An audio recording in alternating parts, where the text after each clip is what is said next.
সম্মানিত সুধীবৃন্দ এবং মিডিয়ার বন্ধুরা, আপনাদের সকলকে স্বাগত জানাচ্ছি। আমি ফাহিম মাসুর, ভয়েস ফর রিফর্মের সহ সমন্বয়ক। আমরা শুরু করে দিই, যদিও অনেকেই রাস্তায় আছেন, অনেক মিডিয়া আমাকে কমেন্ট মেসেজ পাঠিয়েছেন যে তারা আসছেন, বাট আমার মনে হয় আমরা শুরু করে দিই সময় মতো, কারণ আমাদের বেশ কিছু স্পিকার্স আছেন।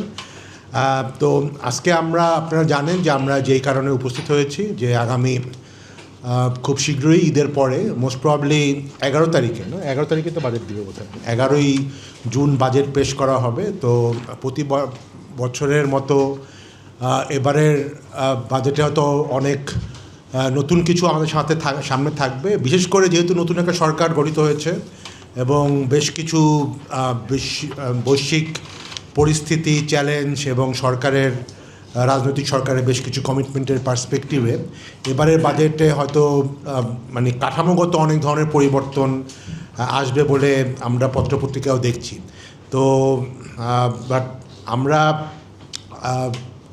সিভিল সোসাইটি প্ল্যাটফর্ম হিসাবে সবসময় মনে করি যে এই বাজেট প্রক্রিয়াটার মধ্যে আসলে একদিকে যেমন ট্রান্সপারেন্সি দরকার, একই সাথে স্টেক হোল্ডার এঙ্গেজমেন্টও ইম্পর্ট্যান্ট।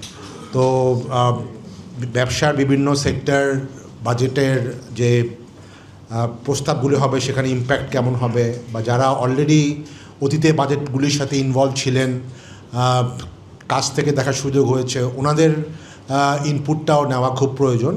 তো আজকে আমরা মেইনলি আপনারা দেখছেন যে টপিক্সে পরোক্ষ করের উপরেই আজকে আমরা ফোকাস করব, কারণ আপনারা জানেন বাংলাদেশের বাজেট যেই এনবিআরের যে টার্গেট, তার একটা বড় অংশ বেশ কয়েক বছর ধরেই ইনডাইরেক্ট ট্যাক্সের উপরেই ডিপেন্ডেন্ট বেশি হয়, ভ্যাট, টিডিএস, সাপ্লিমেন্টারি ডিউটি এবং এই ব্যাপারগুলো।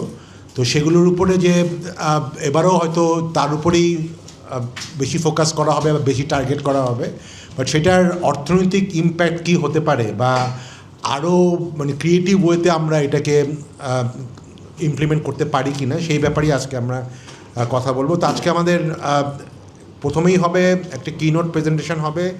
এখানে আপনারা আমাদের সামনে উপস্থিত, আমাদের সামনে এইটা প্রেজেন্ট করবেন স্নেহাশিস বড়ুয়া, FCA। উনি পরিচালক SMAC অ্যাডভাইজারি সার্ভিসের, অনেকেই আপনারা চিনেন।